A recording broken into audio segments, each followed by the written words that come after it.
Boom, boom, boom, boom.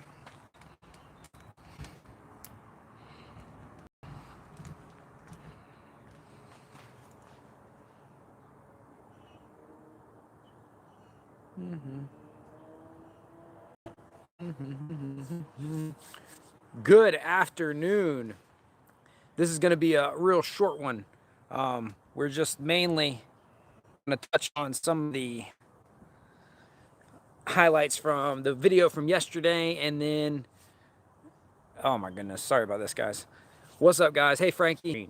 I have astigmatism. I can't like read the small writing on the screen. What's up, Mr. Mango? Have you joined a cult? No, I haven't joined a cult. Is this a beard thing, Matt? Like, what is it? Good day, Caleb. You wish you could grow a beard like me. Okay, Yoel versus Israel Adesanya. Who you got? Yoel Romero. I'm not a UFC pundit.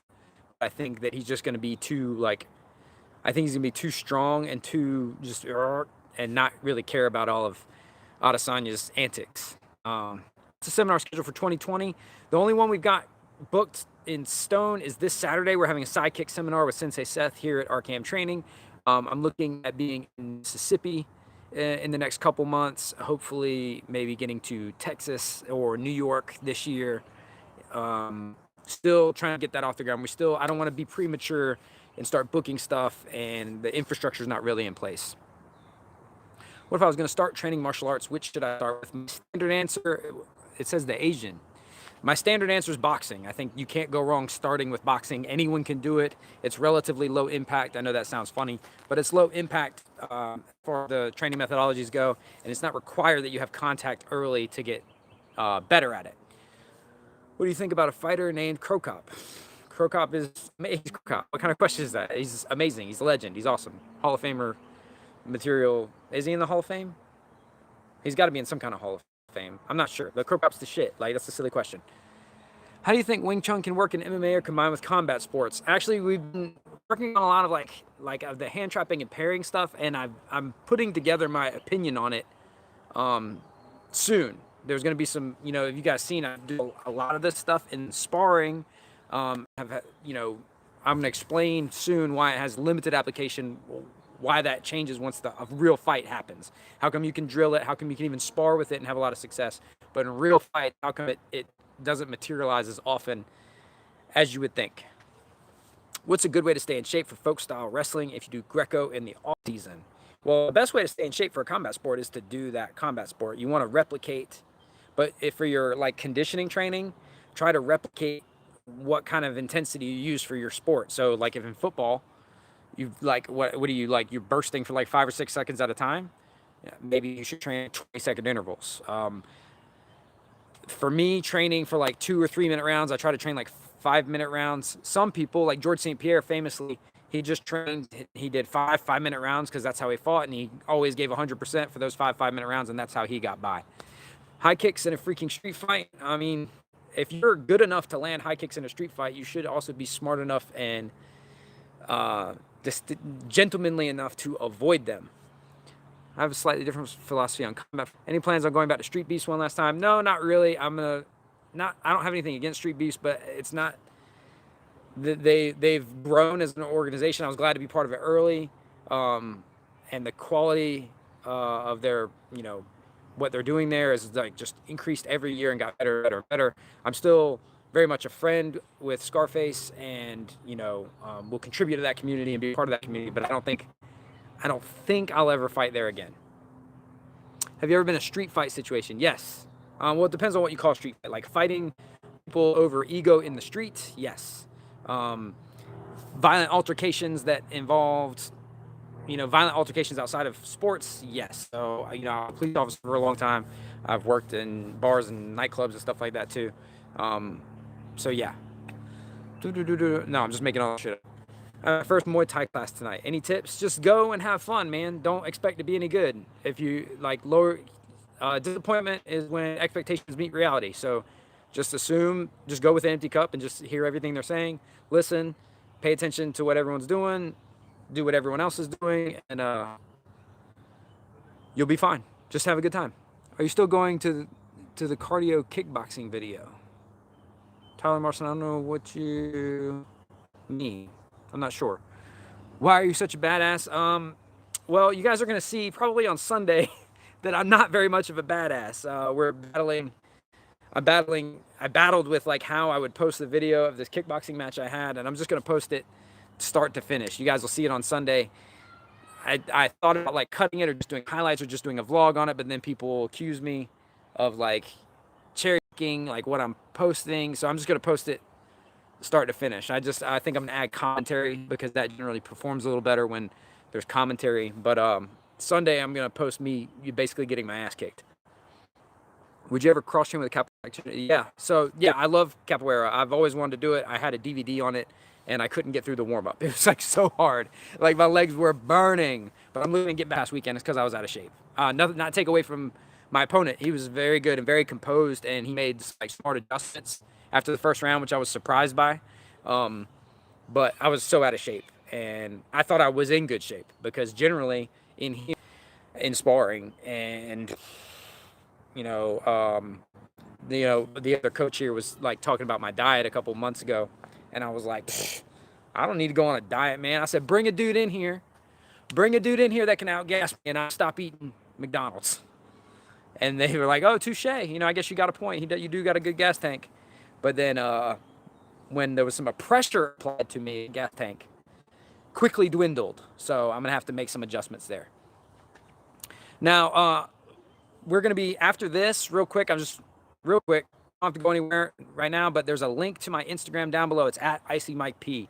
And if you're not an Instagram person, that's fine. Stick around here and try to answer as many questions as I can, or super chats if they come up, for sure. But I'll be going to Instagram in the next 5 minutes and I usually do a live stream on there on Monday around this time. But I wanted to hop on YouTube since that's where most of my peeps are at. But I will be going to Instagram after this. So if you don't get in here, it's usually easier to get in on Instagram. It's easier for me to keep up. And also, we're doing the whip giveaway on post over there, and it's like 10 times easier to win it over there than the one over here. Which, let me know if you guys are in for the whip. The guy, I'm doing pretty good. I'm happy. I mean, nothing to write home about, but yeah, I'm there. Are spinning attacks more effective than conventional attacks in MMA because on the streets, obstacles compromise the movement? I don't really know what you mean. Like do spinning attacks not work in the streets, but do work in sport because it's a controlled environment? No, it's more about like the reason spinning attacks work or don't work is based on correct timing. And you establish correct timing, you don't instantly have it. Like when you get the idea to throw a spinning attack at someone, it's because you're like feeling their movement, you're feeling their energy. Typically, street fights or self-defense incidents are shorter and more dynamic in nature. You don't have time to like figure that thing out. It's usually very short, like 30 seconds or less. Why are you icy? Oh man, I am so far behind. Oh my God, I'm so far behind. Damn, let me try to make sure I didn't miss it. All right, the guy. So, sorry, buddy. We can't keep doing that. Tips on how to push through the pain during road work? Shit, I don't know. I'm about to have to start running too. Do you think the younger generation are softer and more evasive? Like the younger generation of people or the younger generation of fighters? I wonder what you mean that. Do you ever want to bend at the waist when you're slipping or rolling? No, you need to get out of the way of the punch. Just a priority. But bending you want to keep your core tight because if your core is flexed when you come this way, it's tighter and you could run it back that way. What should I eat before sparring? Nothing, dude. I can't eat. I need 3 hours after eating before I do anything, especially sparring. How old am I? I'm 38. Lenny Sly, I did a video on it. Like, how do you not know? Have you not seen the Lenny Sly video? It's like, Lenny Sly. I think Lenny Sly has one of the most honest. I like, and he has a flawed approach to how he trains and creates content, but he's like, I've always thought very honest. Like when he talks about when they do pressure testing and they actually do sparring, he's like, this shit is hard to do. It's hard to get somebody with one of these things. Like he admits it. I think the thing with Lenny is like really strong and like tough. And a lot of times guys who are really strong and really tough can make anything work. So he probably had a lot of success with the things that he's training in, like Aikido and stuff, that, you know, I would never be able to do that because I don't have forearms, you know, the size of monster truck tires. That's not really a good analogy. I can eat like half or fourth of a meal an hour and a half before, but prefer not eating before. Jonathan, I know dudes that can walk into the gym with like food still in their mouth that they're chewing and go right to training. Do you do fight choreography for films? No, but that would be neat. I used to want to be a stuntman, and then I wanted to be a pro wrestler, and I would love to do that. I don't know a lot about it. I'll keep wanting to get together with Quan Kicker and have him like choreograph something for us. I feel like I could in certain spots, but choreography is like a really complicated thing. I don't think I could do a great job of it unless I got some practice. Has your wife ever thought about seriously getting into MMA? No, yes and no. She wishes she had started training earlier. Now we have 3 kids. We run the business, the channel, and she has a full-time job. So she likes doing the boxing. She doesn't care to actually, she just likes the workout part. She doesn't care to learn how to fight, which actually makes it more admirable when she does come to class because she doesn't want to do this at all. The only reason she trains at all is, you know, because we own the business. Do you jump rope, my friend? I jump rope for the first time in probably 3 years. Today, my shins are killing me. I'm going to pick it up. The Coach T has been big on making me jump rope, so I'm going to be doing a lot more of that soon. What belt are you in jiu-jitsu? I've been a white belt for 10 years with 2 stripes on it. What MMA combat sports gyms do you train at? I train most of the time here with some guys. I have a couple of guys from other gyms that come here, and we do like a meet up every Sunday. We do sparring. I have a kickboxing instructor that comes Tuesdays and comes twice a week that I train with. And then I do my Brazilian Jiu-Jitsu training when I can at another academy, and I do some sparring there too. Any tips for beginners joining an MMA gym? Yes, that's an important thing to figure out. You need to, let me think how to put this. You need to find a place. It depends on what, if you want to be a pro fighter, you just go where all the best pro fighters are. It's easy to find, that's an easy metric. The gym that's putting out a lot of winners is probably the place to be if you want to be a professional fighter for a living. Now, let's be honest, you're probably not going to be a professional fighter for a living. Like, just statistically, that's unlikely. If you are a hobbyist looking to get in shape and learn some self-defense, the highest tier of coaching is actually not necessary. You need the place that's closest to your house that you can afford. The training is pretty good, and the coaches are very friendly and helpful, and it's a very safe and clean and sanitary and healthy environment. Those are then the pedigree of the coaches, then the guys who, we got a NCAA wrestling champion, and we have, a former UFC fighter, and 3 Brazilian Jiu-Jitsu black belts, and we have a world champion kickboxer. That's cool, but if you're gonna get hurt in there or ignored in there, or it's too far from your house, that's not as important as like finding a place that you like, that's fun, and you like the people there and they treat you nicely. I think that's more important for most people. I'm a Pilates master. Am I ready for the UFC? Yes. Go right now. Go to tough tryouts right now. You're gonna win. My money's on you. How much do you weigh? Dude, what's up? I wonder about these questions when I get how tall are you? How much do you weigh? How often do you train? Are y'all trying to fight me? Like, why does everyone want to fight me? That's the only reason. I'm little, I'm tiny, and I'm old, and I'm not good at fighting. That's why people watch this channel. Would you go back to the Street Beast to fight Charlie Zelenoff? Yes, in a heartbeat. That would bring me back to Street Beast to find out who the real king of the underground is. Let's see. I'm going to catch up on a couple more questions. We're going to hop off here, and I'm going over. I am become Icy Mike.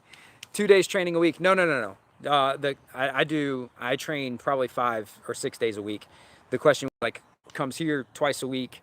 I train at another gym a couple times, and then we have a meet-up sparring thing. No, I train much more than twice a week. Did you have some serious injury from fighting? Yes. Herniated disc in my neck, torn biceps, sprained ankles, broken noses, concussions, that sort of thing. Bradley Scott, I've missed him in the chat, but I see people mentioning him. Bradley Scott from Fight Perfect in the building. Y'all go make sure you follow them on Instagram. Joey at Fight Perfect TV.